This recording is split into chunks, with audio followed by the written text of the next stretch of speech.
Our final session. Good afternoon. Oh, I'm becoming the most discourteous, unthinking, unpolite. I need treatment.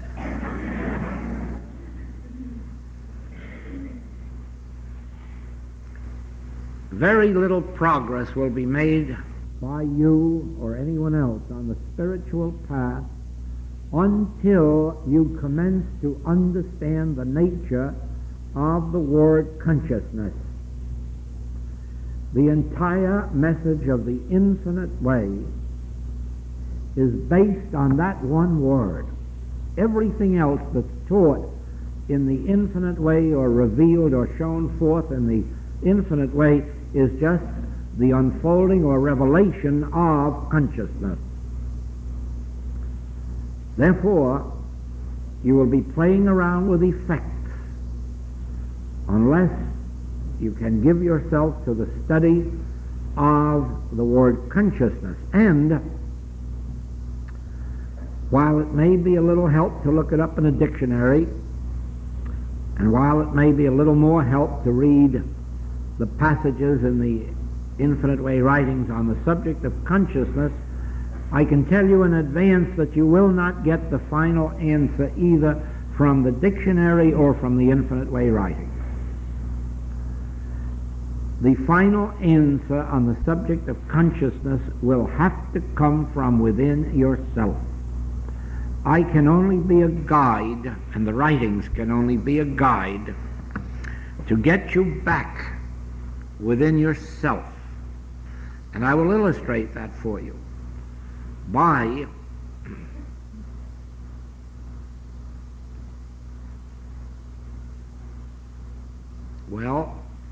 something that helped me to find myself, something that helped me to discover the secret of God.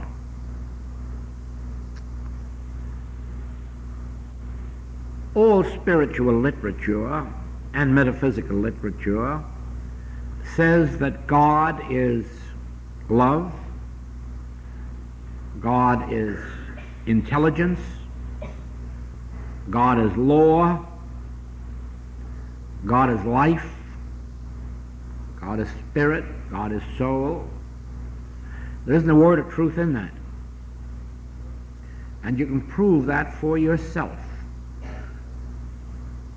All of the synonyms for God testify only to the nature of God. They do not reveal God.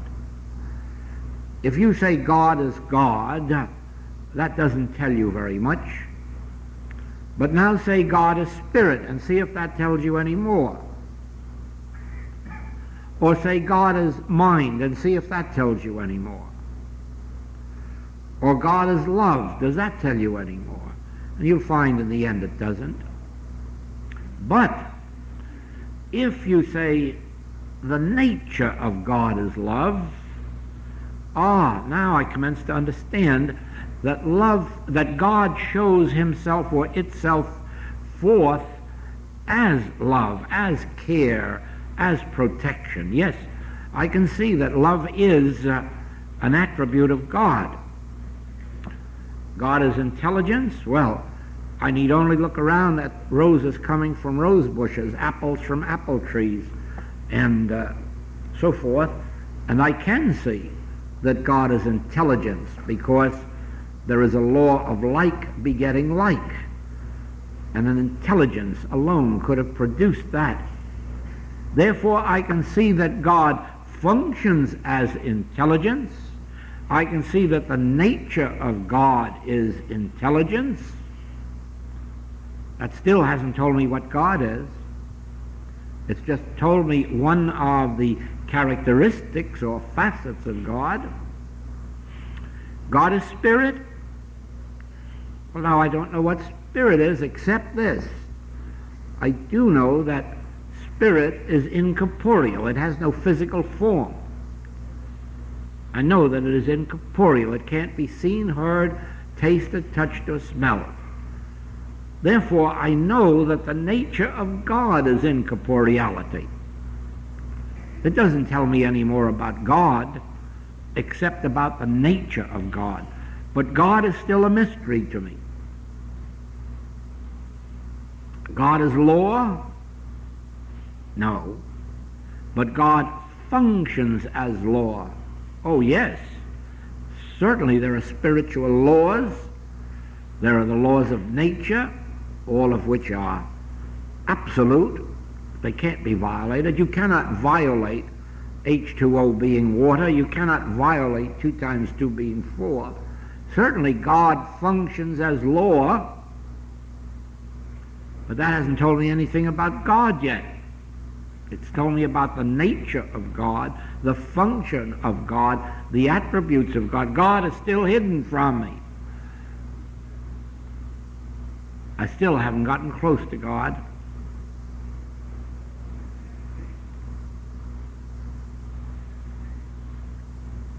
Now, what is God?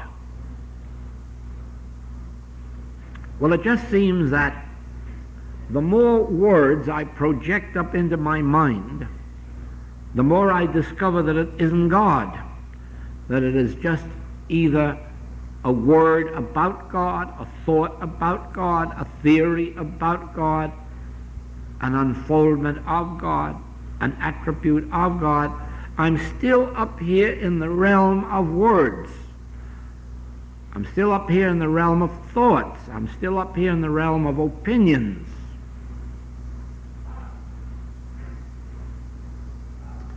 I still haven't reached the realm of God. Now, supposing that I take a thesaurus and discover 20 more words about God, I will still have 20 more words. I will still be no nearer God. The more words I find to project up here, the more I discover that I'm learning more about God. I'm learning nothing of God.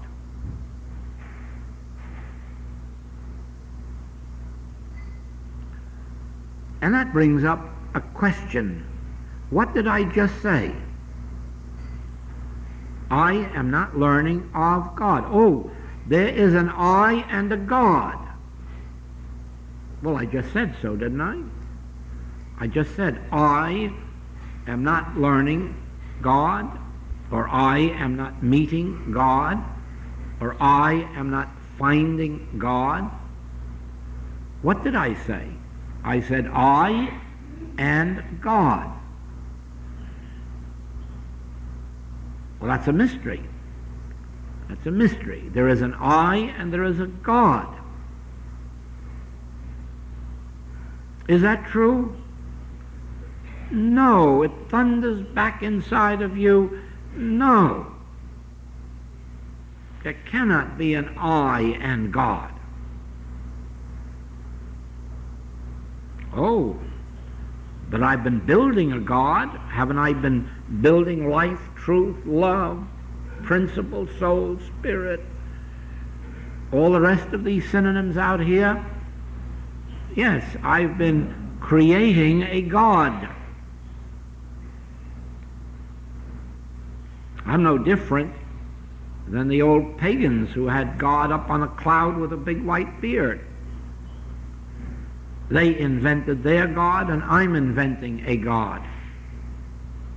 Who is this I that's doing all this inventing of God?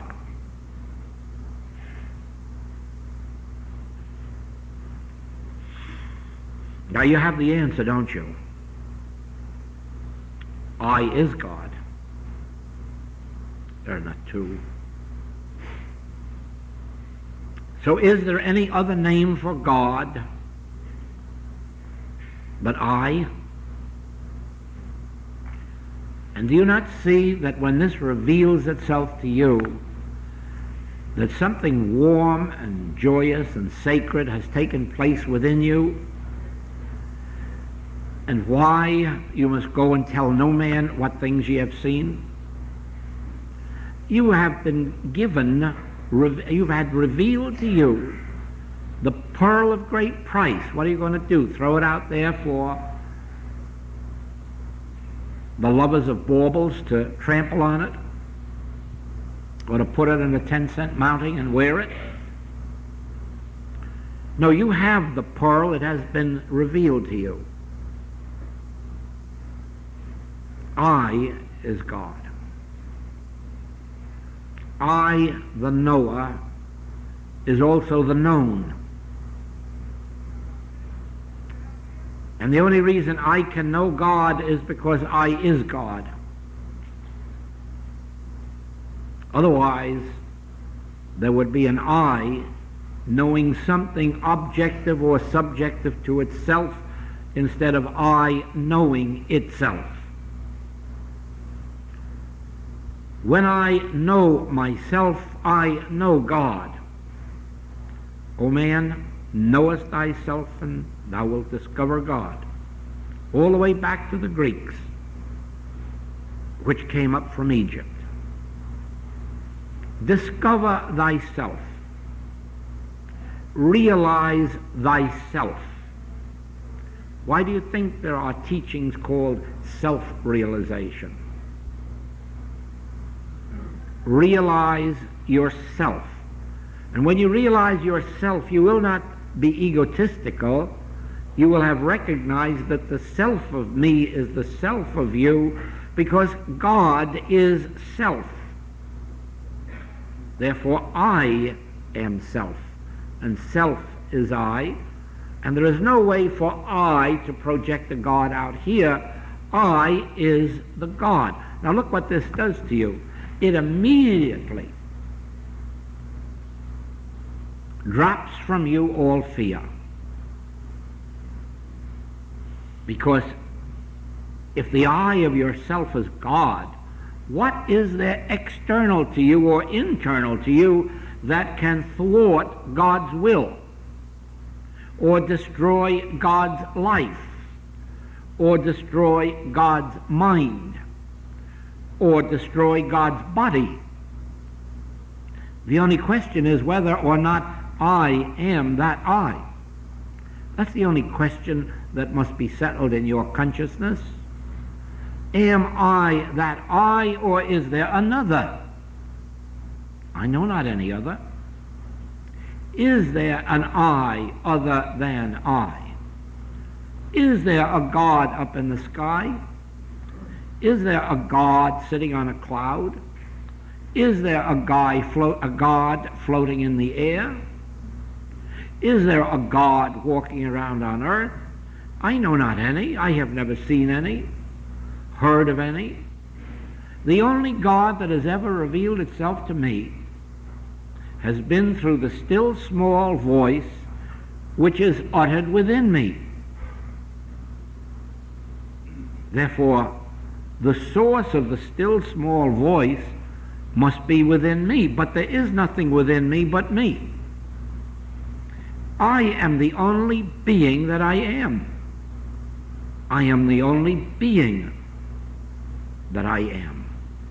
Therefore, if I hear a still small voice, it must come from within the depths of myself. It can't be what is called a human self, because everybody would have it. It must come from that self of me which I recognize to be divine. Now, if I and my Father are one, I must be that one. And therefore, I am never knowing God unless I know I, in the midst of me, am He. I am. Not the bold, brazen I man that wants to walk up and down the street saying, I am God. But the I man that sacredly and secretly has received an inner voice saying, be still, be still. Joel, be still, because I is God. Joel, be still. Don't you know I, in the midst of you, is God? I will never leave thee. I am come that you might have life and that you might have it more abundantly. Joel, be still. I am in the midst of you. I am your being. I am your bread, your meat, your wine, your water. Be still, Joel. Let that mind be still. Let those fears be still. I. There are no powers external. There is no God in words or thoughts. I am God.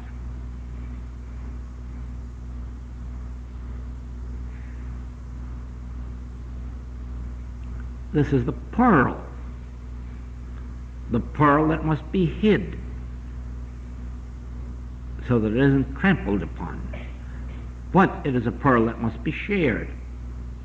But it must only be shared with those who sacredly can receive it and be trusted with it, because when the human mind receives it, if it's not prepared, it wants to go right out and use it to conquer the world. Oh, I have God, or I am God.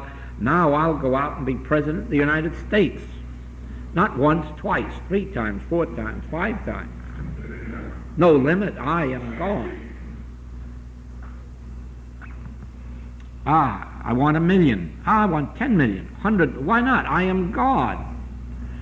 Do you see that? But the soul that is prepared said, oh, I am God. I don't need anything. I don't want anything. I have all that I need. I have all that I want. And the world's baubles are of no interest to me.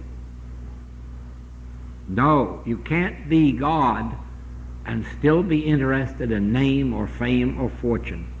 These will come to you, but by that time you won't value them. You won't think of them as anything. You'll know that you of your own self didn't even attain them. It's strange, but there are ancient wisdoms to the effect that the moment you stop chasing God, God chases you. The moment you stop chasing supply, supply chases you. The moment you stop chasing companionship, companionship chases you. All you have to do is be still and let it catch up to you. And the reason is that it's in the midst of you. And you're running around out here, physically or mentally, trying to find something that's buried in here. When you give up the search, just as, well, you know the stories of the Holy Grail. No one ever found the Holy Grail until the search was all over and they came home whipped. And there it was. No more money left, no more fine clothes, no more armor, no more. Just a beaten soul. And there he looks up and there it is, hanging in a tree. So it is with everyone. Why can't you find God?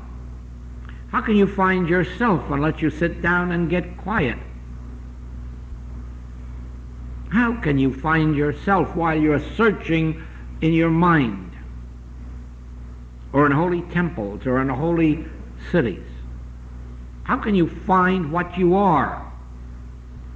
And if you go back to the book, The Infinite Way, you'll discover it.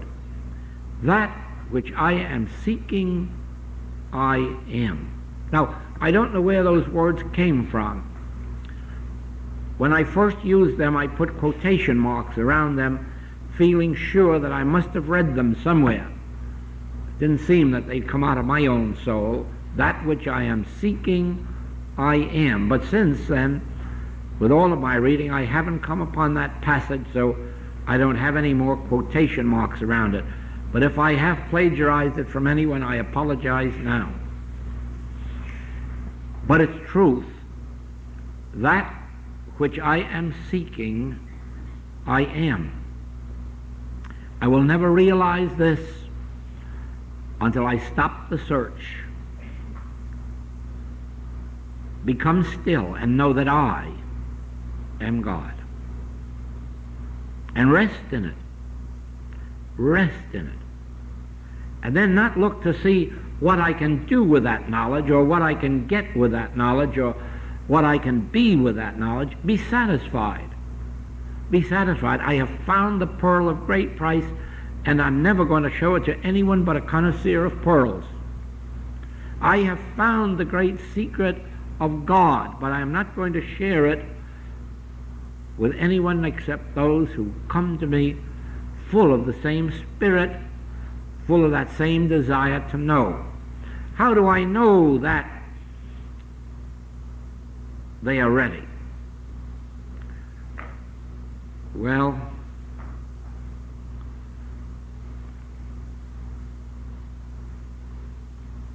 when people spend time, effort, money, you know right well they're serious. You know that they're on the path.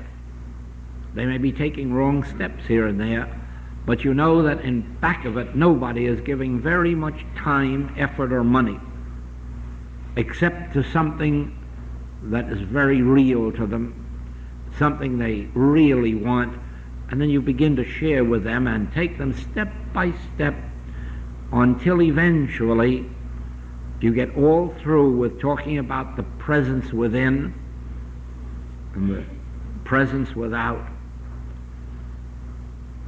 and you commence to reveal, knowest thou not, I am that presence. I am that Spirit. I am that Son of God. I am that Christ. We won't speak this way to our students, to your students, or your patients, or your friends. We will still use the language of, I can do all things through Christ that dwelleth in me. I live, yet not I. Christ liveth my life. There is a presence within me that goes out to make the crooked places straight. We will still talk that language, but when we are doing it, we will know that it is all true, but there's just one little thing that we won't say. I am that presence. I am that Spirit. I and my Father are one, and I am that one. And now you will understand the meaning of one of the deep passages of Scripture. He hangeth the earth on nothing. Now you will never have to search around in your mind for a truth, for any reason. Why? I am the truth. Then all you have to do is rest. Just rest. And you'll find that God is in action. The longer you keep searching around for a truth, the longer you're searching for the Holy Grail. And you won't find it until you've come to a place of nothingness. Now you'll know why you can heal. It doesn't require something to heal with. It is not what you know that heals, it's what you are that heals. What are you? I am with you. You discovered this week that you are not in your body. Then where are you? Well, you know now that you are omnipresence. But before this, you know what you said? God is omnipresence.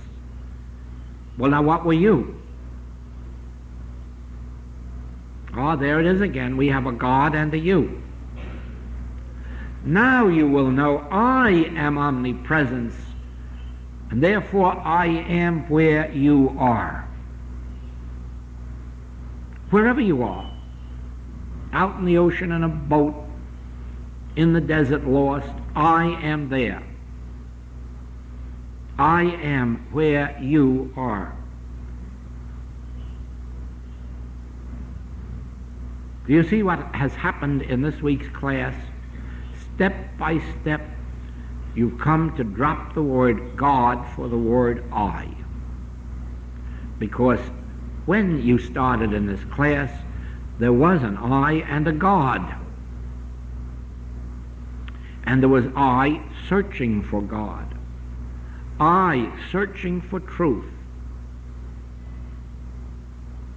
But you see, I is infinite. I is omniscience. In the beginning we said God is omniscience. What good is that to me? It reminds me of many, many years ago, I used to hear metaphysical students say, oh, you know, there are no accidents in divine mind. Being a youngster, I would say, what good does that do me if there are accidents on earth? Oh, yes, but if divine mind is matter, I'm saved because there's no accidents in matter. Because mind and matter is one. If you are going to have no accidents in divine mind, but you're going to have them on earth, I'm afraid you're still going to have accidents for a while. It is only when you make divine mind and earth one. Or you might say, oh, nothing that enters the Christ consciousness can defile or make a lie. Now you tell me what good that is to you. If you have a consciousness other than Christ consciousness. Because if you have, something can enter your consciousness that defileth or maketh a lie.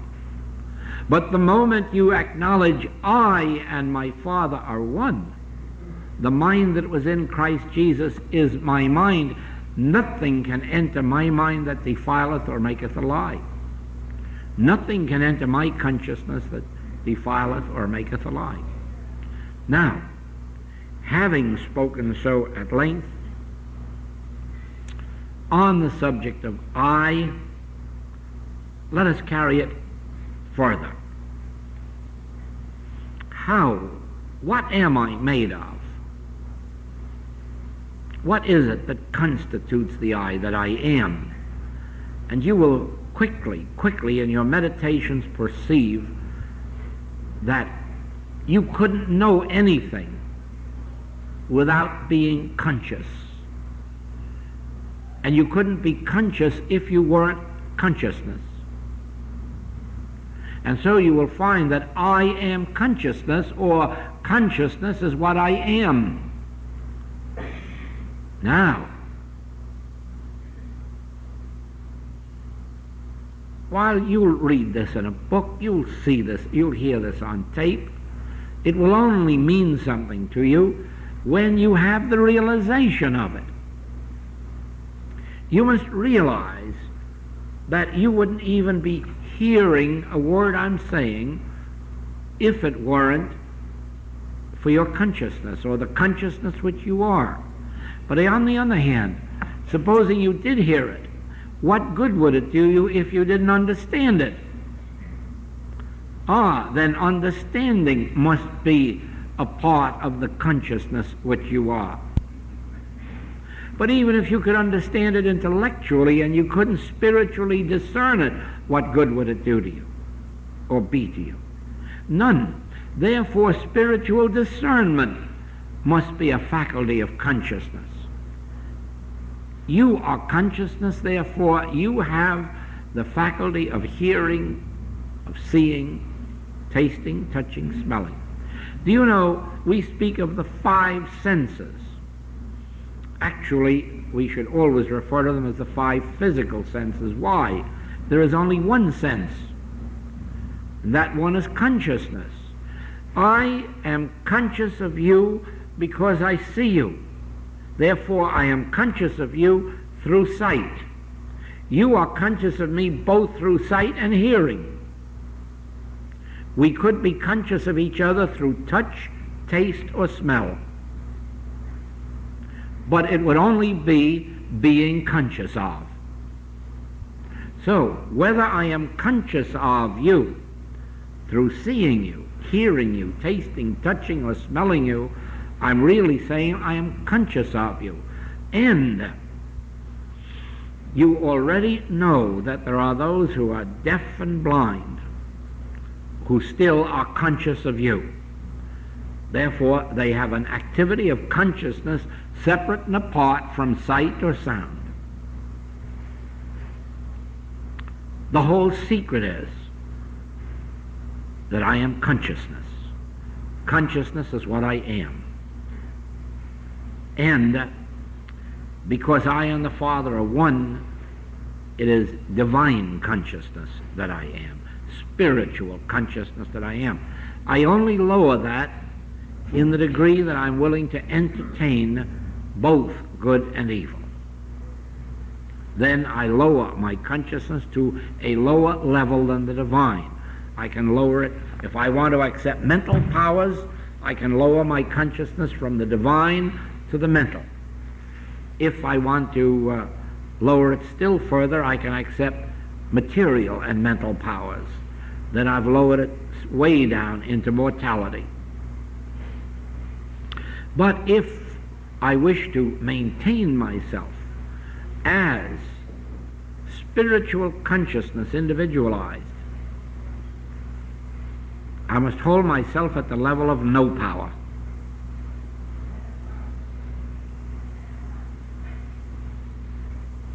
I do not exercise any powers, and no one exercises any powers over me. I am being. I am consciousness. I am spirit. I am omniscience. I am omnipresence. I am omnipotence. But I don't have to exercise powers. I am powers. But powers that do not function as power, just the power of being. I've always said this for more than 30 years. The greatest spiritual wisdom on earth was spoken by Popeye the Sailor. He had it all. I am what I am. And that's what I am. And that's what we can say. I am what I am. I must not try to be something other than I am. When I try to be better than I am, I'm hypocritical. And when I'm less than what I am, I'm just a dumb fool. But I must be what I am.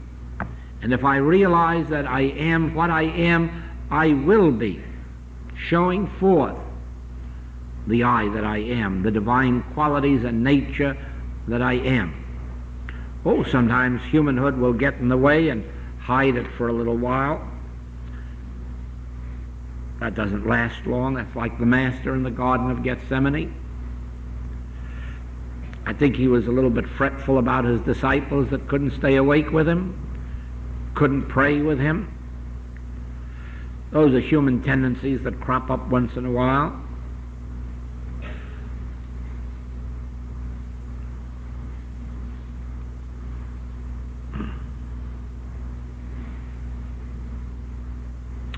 Since the I that I am is God, life eternal, the same yesterday, today, and forever, is age the belief in two powers.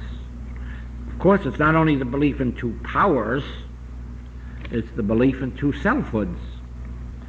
If you mean it, that I am the I am that I am, and that I am is God, there can be no question of age, because I am immortality. I am from everlasting to everlasting. And there is no age, there is only the belief of age, and the belief of age can only operate as long as I believe that I am human, that there is an I and a God.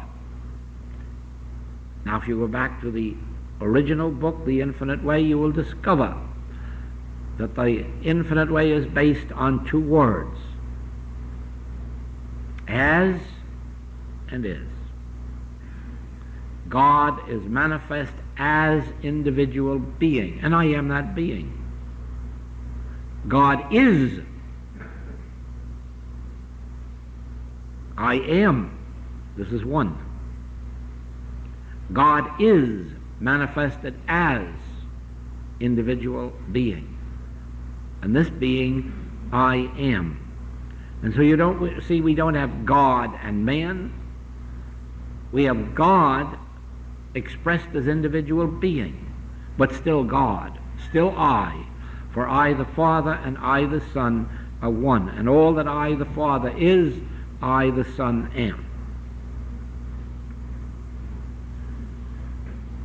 Yes, if we understood this, age would be removed from the human scene, and in some measure, age is being removed from the human scene. And if you have the opportunity of knowing some of the people in the metaphysical and spiritual world, you will discover that at 70, 75, 80, 85, 90, and on up to 100, they are showing forth less and less and less signs of what the world calls age. And you will find this primarily among those who are in some degree spiritually attuned. Not that there aren't humans without a trace of spiritual experience living to be 80, 90, or 100. There are. But they are living purely as physical manifestations. I think there is a photograph in today's paper of someone who has achieved 90 years of age and is asked about it, and he said, oh, it's just a freak of nature. He knows that it is. It's a freak of nature. That's all. And there is nothing of God being about it. It's just a freak of nature. It is when you are consciously attuned to the realization of your true identity, and you know that I is God, then you should begin to shed some of the manifestations of age. I must take that up with myself sometime.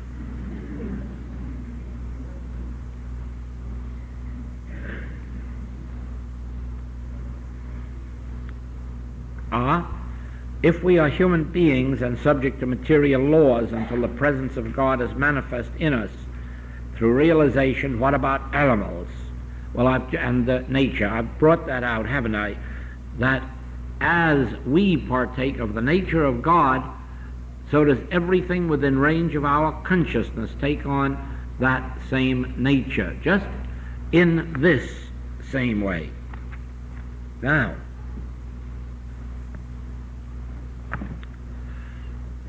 there has only been one spiritual teacher from the beginning of time. The original spiritual teacher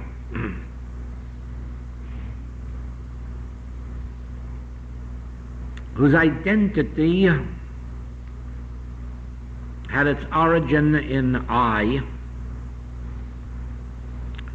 manifested, expressed itself on earth, and the first name given to that manifestation, that divine incarnation, was Krishna. And Krishna is the same word in Sanskrit that Christ is in Greek.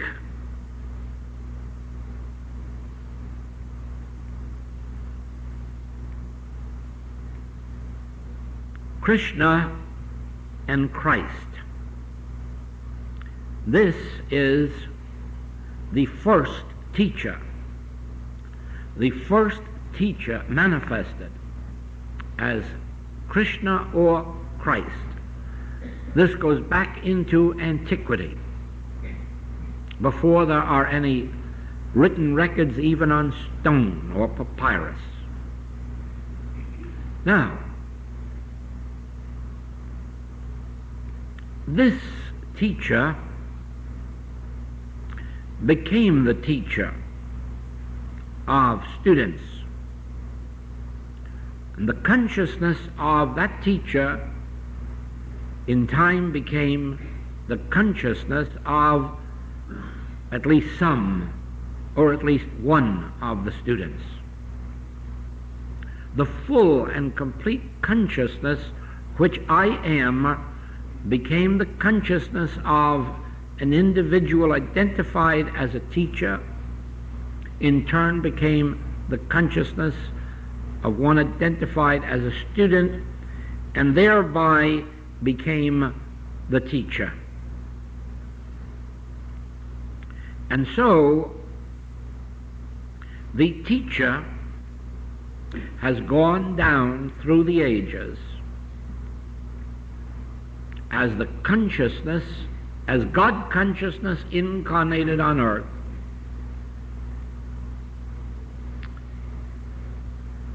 revealed and imparted to another to become their consciousness,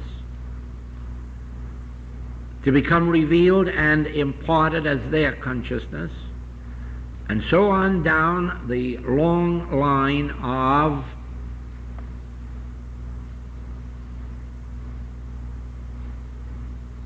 Lao Tzu's, Buddha's, Jesus's, John, Paul,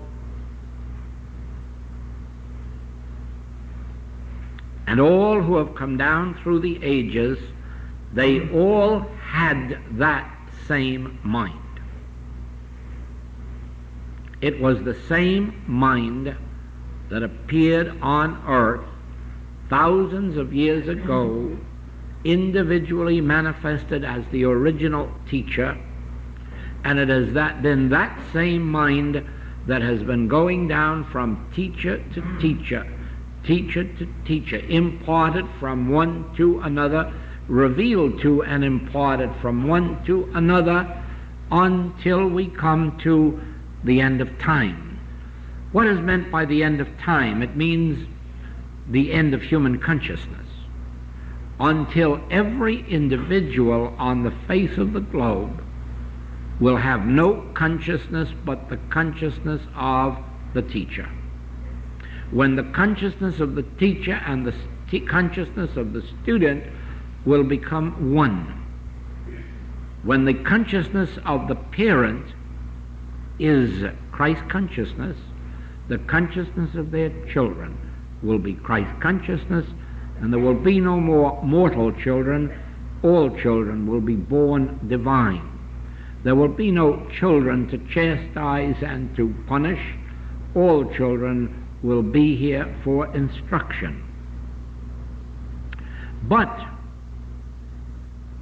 the consciousness of the student cannot rise higher than the consciousness of their teacher. And the teacher cannot impart anything higher than the consciousness he attains, or she. The parent cannot impart to the child any consciousness higher than their own. And they will not impart any less than their own. You have had this experience, I'm sure, because I have had it. In school, with more than a half a century gone by since I was in school, I have the keenest, clearest recollection of 3 of my school teachers. I know them by name. Their name has never at any time gone out of my memory. And why? They imparted themselves to me. They made their consciousness my consciousness. Whatever they had in their storehouse, in their consciousness, they gave me.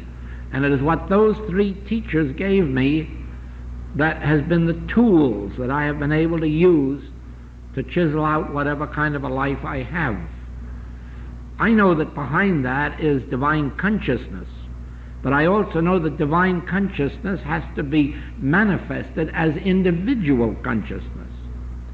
And therefore, out of dozens and dozens, probably scores of teachers, of whom I do not know the name of a one, only these 3 have never left me at any time in my life. I can see them before me now, I know their names, and I have never known anything less than fullest gratitude to them. Now, they must have imparted themselves, their consciousness, their wisdom, their love to me. That is embodied as my consciousness. So it is then.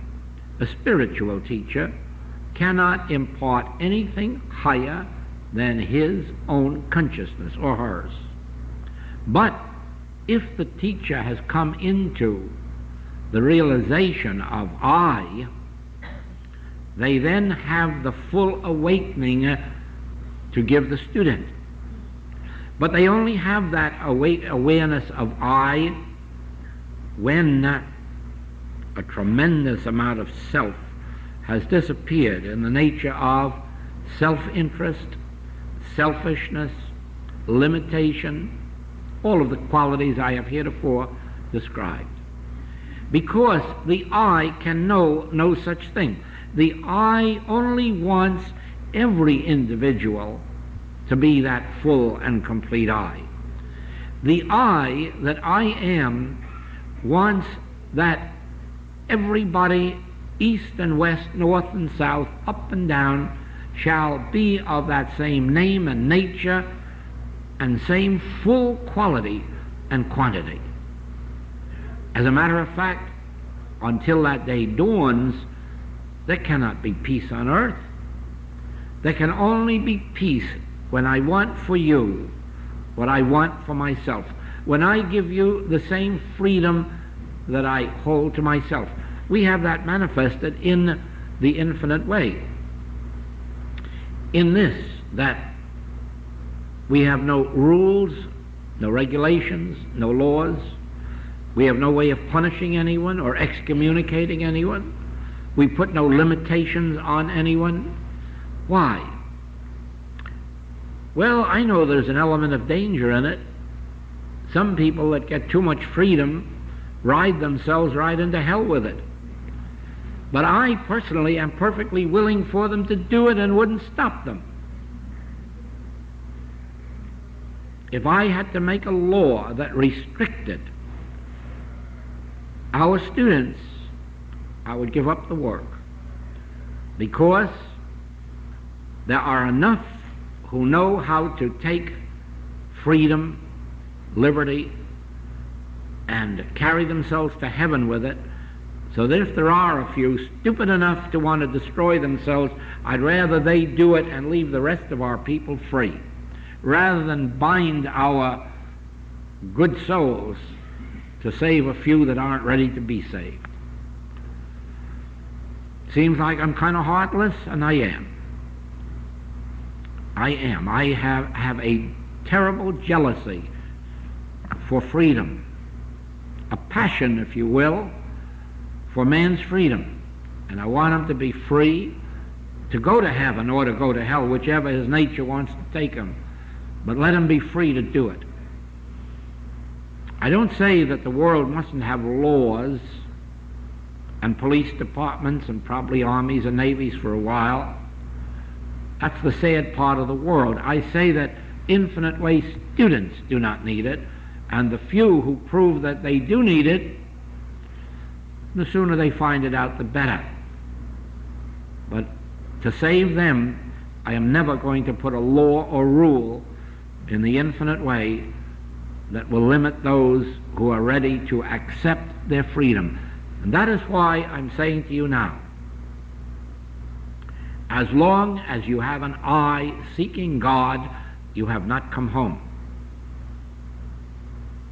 Only when you realize I is God, are you at home in Him. Are you at peace? For when I and the Father are one, I have nothing to be unpeaceful about. I have nothing to fear and no one to fear. I have nothing to hate, nothing to resent. Neither life nor death can separate me from the love of God. And I know that in giving this pearl to you, it may be that a few who hear it will misuse it and destroy themselves. They won't destroy us. They won't destroy the world. They will destroy themselves. And if they must, I'm willing, for the sake of having the rest of you completely free, spiritually free, in the realization of the great truth that Moses veiled from his people, that the Master was crucified for revealing to his people.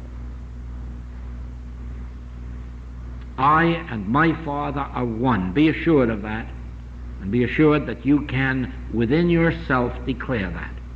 All that the Father hath is mine, and the I that is within me is come, that I might have life, and that I might have it more abundantly.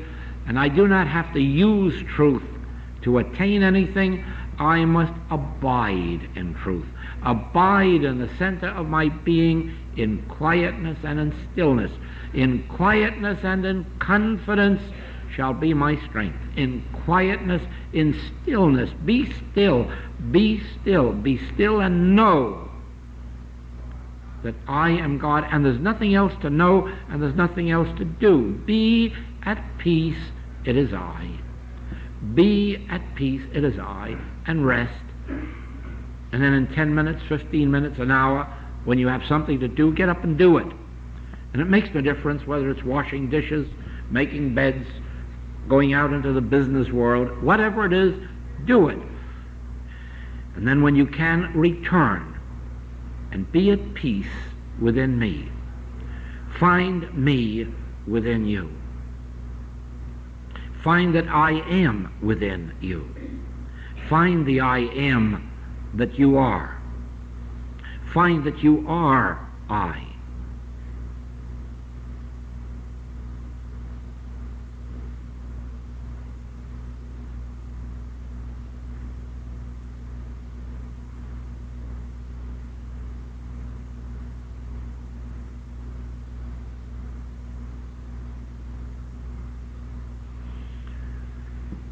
If divine grace has given you the wisdom to accept this, and nothing can give it to you but divine grace,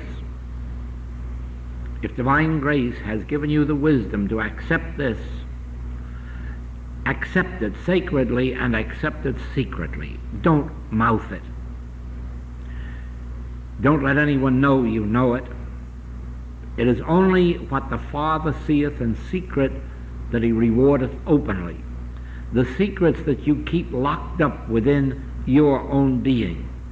And you see, my imparting them to you is going to result in no loss to me, for only one reason.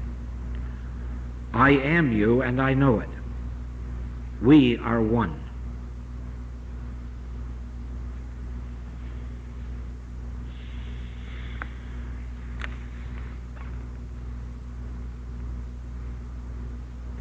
I have covered this question of identity in this last 15 minutes. There never can be a loss of identity, well, as I revealed to you about sleep. I still have my identity when I'm sleeping.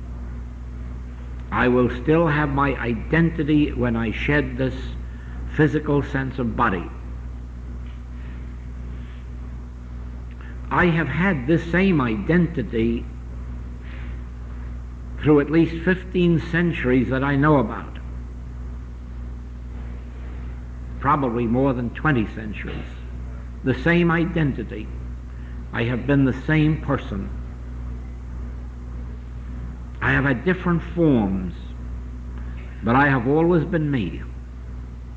The same me. And therefore, I know from experience there is no loss of identity. I may express myself in one language today and in another one tomorrow. I remember, in fact, one time when, in this lifetime, when I was in Europe on business for a couple of years and spent about a year in Germany and returned to the States. And I was thinking in German. And if you spoke to me in English, I first had to translate it to myself in German and then back into English. But you see, it was still the same me, speaking another language, thinking in another language, but it was still me. And so I know that I can go on and on and on in as many languages as I may be able to learn, but I would still be me. I could live in as many centuries as centuries roll by, and I would still be me. Some of you, like myself, have lived in the 19th century and are living in the 20th century, but it's still us. We are still our own individual being. And remember, in the 21st century, we will still maintain our own identity. And the reason is, God is my identity. Infinite being is my identity. And that identity is individualized as me permanently. Thank you. Thank you.